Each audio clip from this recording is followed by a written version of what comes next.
In this video, we're going to take a deep dive into Splinterverse Media's latest book, Swarms of the Multiverse. It's our newest attempt to take an underexplored part of D&D and really expand it, take a deep dive, and make it enriched for you to experience. So in this case, it's swarms. We did it previously with potions, made those go to the next level. Now we're doing it with swarms because we want them to be more than just a random stat block for you, and you'll see exactly why. So looking inside, we've got a ton of stuff. First is our swarm creation chapter, which we'll go ahead and look at that, the first 2 pages of that for you.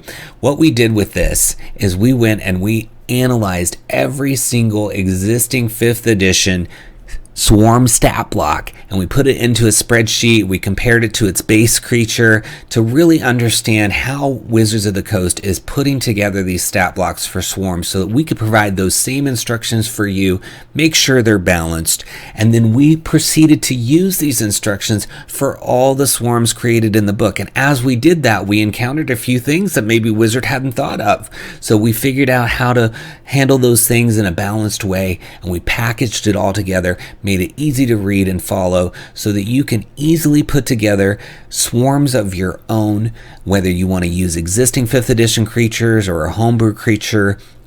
As long as you have a stat block for a creature, you'll be able to use this swarm creation chapter to turn it into a swarm, and it's real exciting.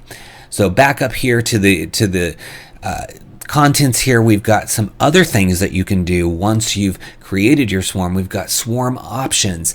We wanted to give you ways to twist those swarms, make them different. So we've got different actions and traits under our otherworldly swarm section that will just give it a different flavor. Maybe it's a Fey swarm, so it has a different little ability that you can add to it to make it stand out. You can even use some of these actions and traits on regular creatures too, not just swarms. Then we've got deadlier swarms, where we're going into how to up the danger and deadliness of swarms and how to deal with them in your campaign, even just ways that you might be able to resolve a swarm without combat. Then we've got our swarm hosts, which goes into creatures that actually host swarms inside their bodies, and we've got 3 really cool examples of those, and we teach you how to make those kind of creatures, all the things you need to think about to make a swarm host. And then we move into something exceedingly cool, which is the environmental swarms. These are swarms that are hazards, so they don't even have hit points.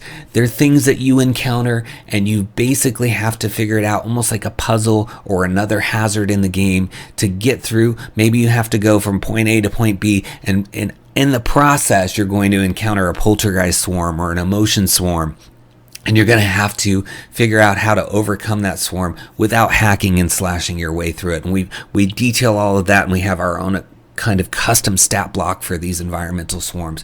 So that alone is going to bring a lot of interesting stuff to your table. Then we've got our bestiary section with 70 new creatures and their associated swarms for a total of 140 stat blocks. Each creature gets a minimum of 2 pages. Some get as many as 4 or 6 or 8 pages because we really wanted to give you all the information you need. Everything from the lore to the tactics to their combat priorities, a little playlist that lets you as a DM quickly know what actions they would probably use and in what order. It's optional. You can come up with your own actions, but we wanted you to have a quick start.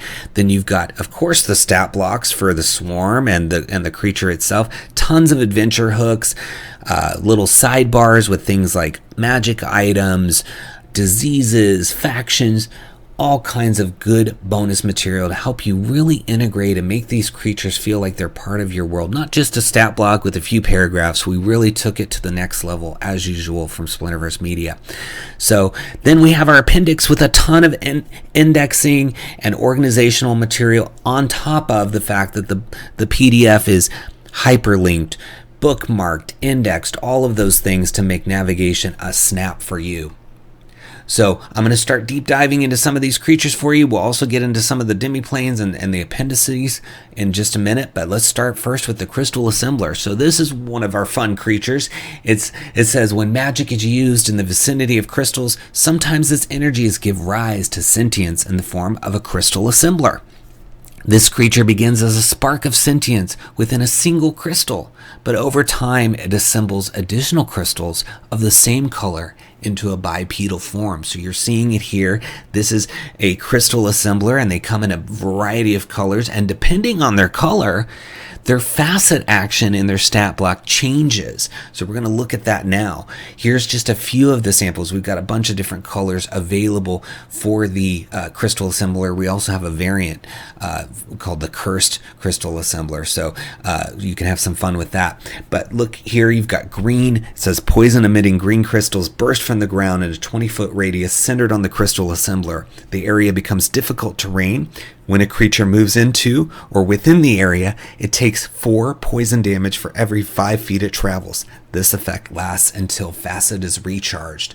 So you can see that the syntax is very WotC inspired. We spend hours and hours combing through WotC syntax to make ours as close as we can to theirs so that it feels like you're reading a Wizards of the Coast book, because we really love what they do and we want you to have that familiarity.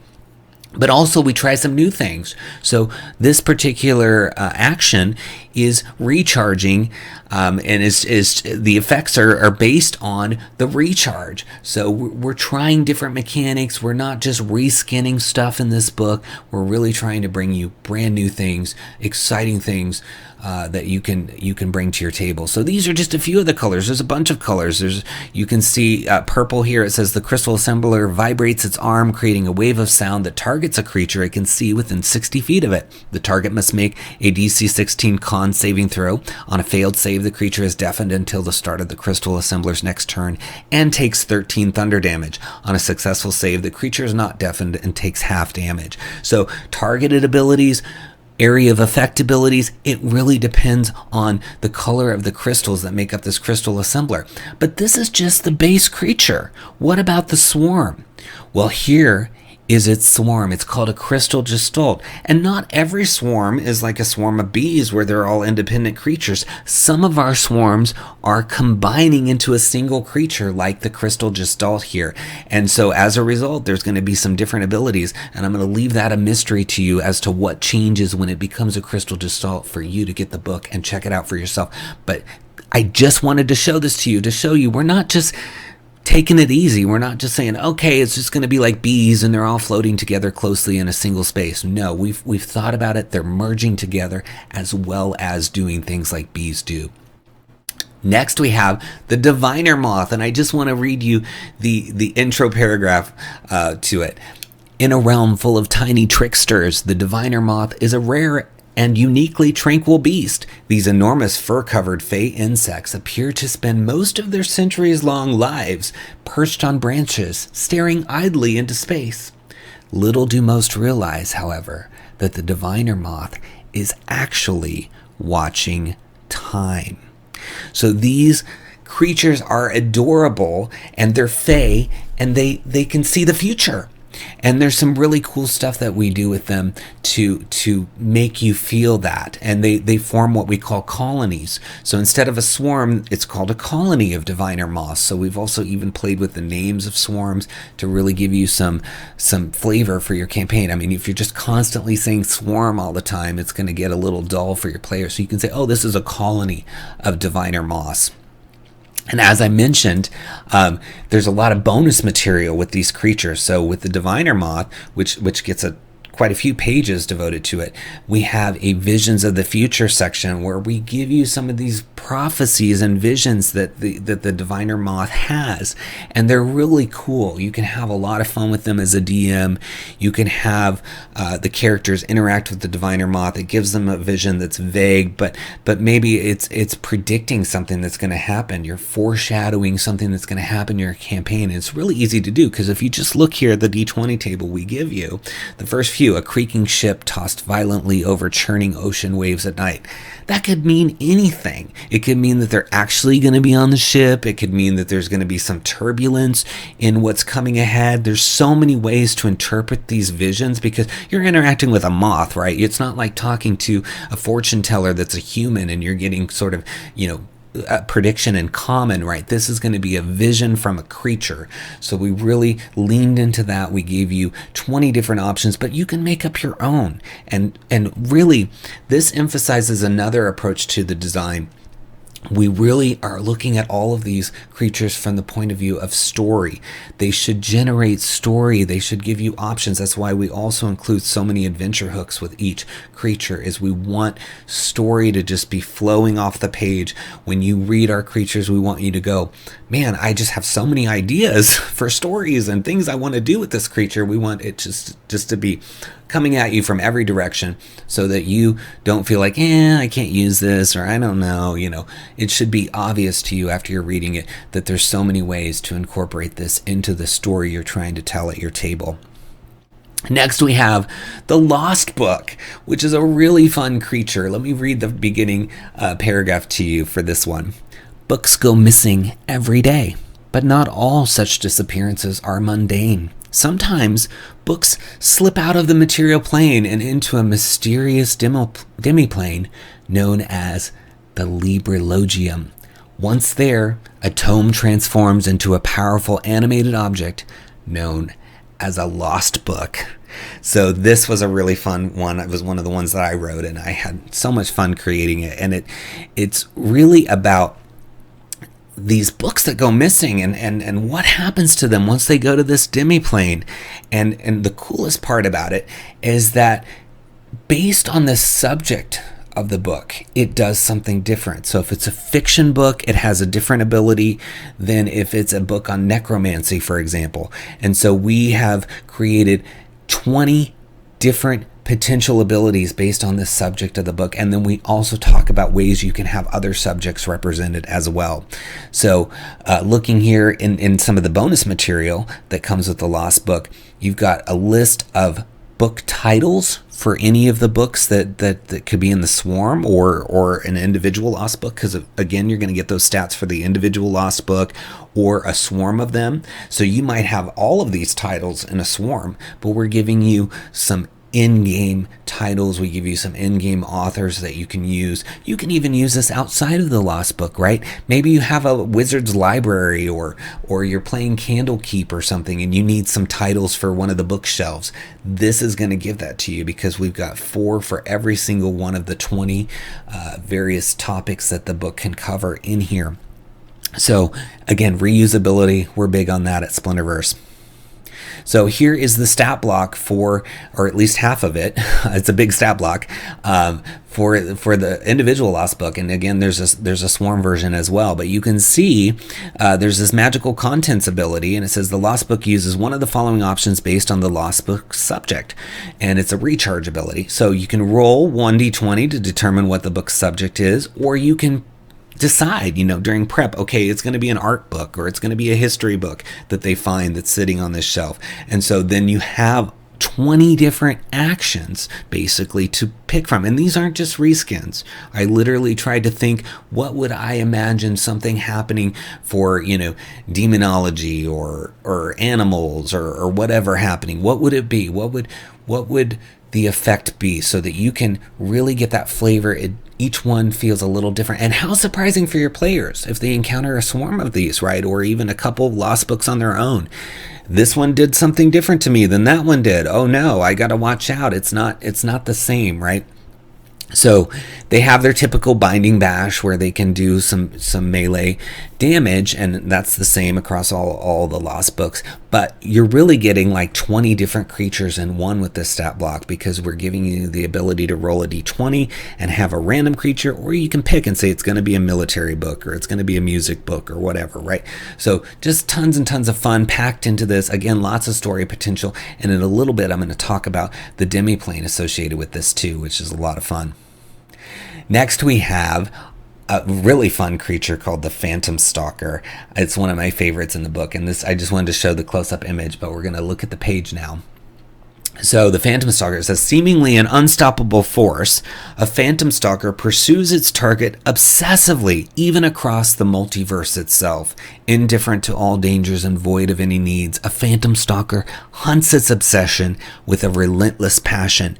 No obstacle can delay it for long, because its undeath is magically and inextricably linked to the soul of its prey. So this is a really unique creature because it comes to life from a ritual that is connected to a trinket of another character. So it can be one of your player characters, it can be an NPC, it can be somebody that nobody's even met yet, but it's basically created to be tied to the owner of that trinket and to chase after them and to basically end their life. And so you've got all of these abilities around that, and then once they've succeeded at ending the life of their obsession, then they themselves die. So very interesting lore, really fun abilities. It has a veil that it wears that actually plays a role in the death, and it's the veils that form a swarm so that they can transport creatures to either become Phantom Stalkers or transport victims. So you get the Phantom Stalker as an individual stat block, and then you get an individual veil and a swarm of the veils as well. So just looking here, ghostly appearance, the Phantom Stalker removes the veil from its face. Each creature within 30 feet of the Phantom Stalker that isn't construct or undead and that can see it must make a DC 15 wisdom saving throw. On a failed save, a creature becomes frightened of the Phantom Stalker until the start of the Phantom Stalker's next turn. A creature has its movement speed reduced to 0 while frightened. The Phantom Stalker's obsession makes the saving throw with disadvantage. So ultimately, this Phantom Stalker is going to remove its veil, and what's really cool is underneath that veil, the face that the person sees is going to be the face of the person who had the trinket. So if this is coming after one of your players, they're going to see basically a disfigured version of their own face underneath that veil. So again, story possibility is going to be oozing from every single one of these creatures. We really just wanted to give you so many options so that you just are loving every page of this book. So that's it for the deep dives. I'm just going to quickly show some images and talk briefly about each of these other creatures. So this is the Alchemic Ooze. It's an ooze creature, and it does really cool things with gold. It can even turn creatures and other matter into gold. So again, tons of story potential for you there. This is Memortis. We have a few creatures in the book that are one of a kind, almost NPCs. And Memortis deals with mementos and other sort of trinkets and the memories associated with those. And Memortis can bring living memories out and create swarms of living memories that can do its bidding. And it's really interesting how the different mementos that it uses have different powers. So again, we're not taking the easy way out, just slapping a few reskinned actions on here. You're getting some real custom unique actions with all of these creatures. Then we've got the Patchwork Seahorse. This was another one that I wrote. It is basically created through multiversal energy coursing through these seahorses and combining the powers of all these seahorses across the multiverse into a single powerful seahorse. It is followed around by herds of different types of seahorses. It can summon different types of seahorse swarms. It has all kinds of abilities it has access to based on the different seahorses in the multiverse. And we've got a number of those individual stat blocks for seahorses in here. So you're getting 3 different seahorses, as well as all the swarms for those. And then, of course, the Patchwork Seahorse itself. So you can have a whole seahorse campaign or adventure. I mean, it's just so much fun. And then this is the Resembler, this little lizard here, and when 6 of them get together, they can form an exact copy of a humanoid that they have bitten previously and poisoned to death, basically. And so it can create these really fun story situations where somebody's been replaced by what we call a Resembler replica. And there's some little telltale signs like the smoke coming out of the mouth occasionally from a Resembler replica that could maybe give it away.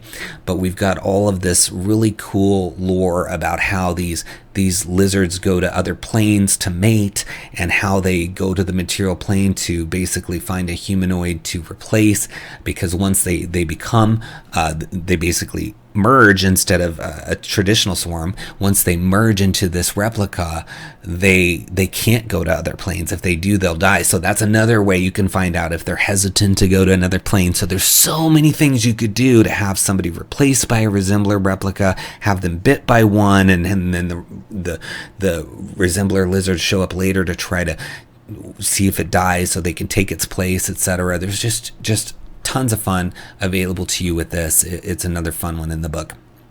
And then we've got the strandlings, these really cool little motes of elemental energy.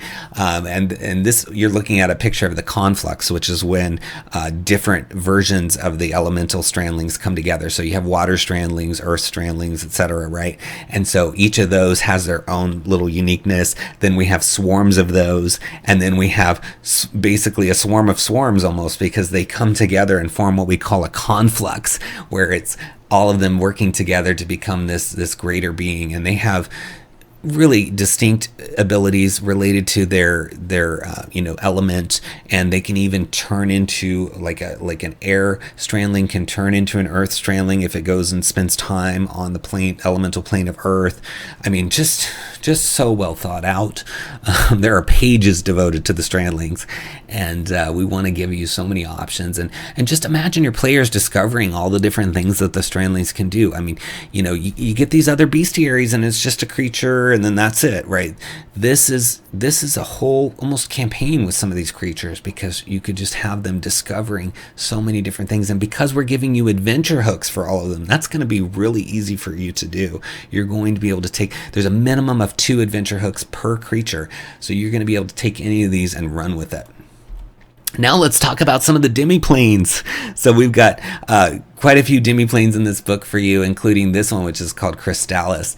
And what we do with our demiplanes in the book is we give you a really nice description that explains like some of the places within the demiplane and some of the environmental effects of it. But also we tell you what creatures within the book are there, and creatures in the monster manual that are there. So if you want to have a full campaign in Crystallis, you'll be able to, because you'll have enough locations, you'll have enough creatures, and then of course you can add whatever homebrew stuff you want to. But Crystallis is really fun. It's basically a demiplane of crystals. Then we've got the Void, which is another one of our demiplanes. It connects to this creature called the Void Mouth. It also connects to our Chaos Sprite. And the Void is really like an interconnected network of pocket dimensions with this weird landscape like this, and these membranes and things, and it has a lot of interesting rules to it. Wild effects are very common there. We have a huge wild effect table in the book, and we've had them in our past books, so you can use all of those here when you're visiting the Void. So really fun one. And then here, another one of my favorites, the Librologium. So we talked earlier about the Lost Book. This is the Librologium, and I just want to read the first paragraph for you. So Librologium is a demiplane seemingly constructed entirely from books. These tomes come from all over the multiverse, offering knowledge that may be unknown to everyone on a particular world. The secrets that are hidden on this demiplane make it a compelling destination for those who seek information or power. So as I said, story potential, right? There could be millions of reasons to go to Librologium, to retrieve a lost book, to find a book, to find knowledge about another world or another plane, right? Just lots of fun stuff going on in here. Of course, this is where lost books are made, so you're going to encounter them here, but we've got lots of other creatures that we describe, including something called the paperkin, which is this really cute origami creature that can be a familiar and is roaming around through the Librologium as well. So I'm hoping you'll check it out. This was so fun to write. And then I mentioned earlier, we have appendices for you.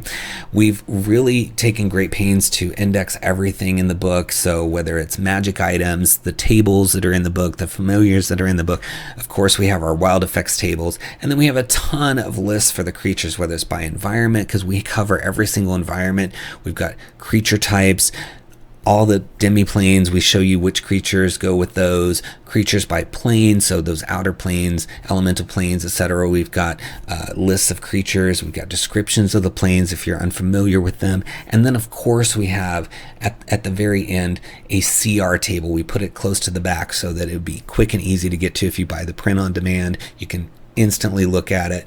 And our CRs range from 0 to 30, so you're gonna have a lot of options, and it's nice to have that index because you can really quickly find what you're looking for. Maybe you want to prep a one shot or an encounter. All of these tables are really designed to help you do that. And if you have the digital one, there's a lot of hyperlinks in here that you can use to quickly go back and forth. We've got all the stat blocks are indexed as well, so you can get to those and quickly find everything by clicking in the stat block index. Get to basically anywhere in the book. So lots of fun stuff. And again, our goal was really to just take a look at swarms and expand it, make it not just a throwaway thing that's in 5th edition, we did with Potions Unlocked, where we took potions and really expanded it. We wanted to do the same thing here, and we just had so much fun, put our heart and soul into this. So I hope you buy it, and I hope you let us know what your favorite creatures are, how you're using it at your table, because we're doing this for you. We want you to enjoy this as much as we do. So check it out. It's available for sale on DriveThruRPG, print on demand or digital. There's a link in the video description, and enjoy. Until next time, happy adventuring.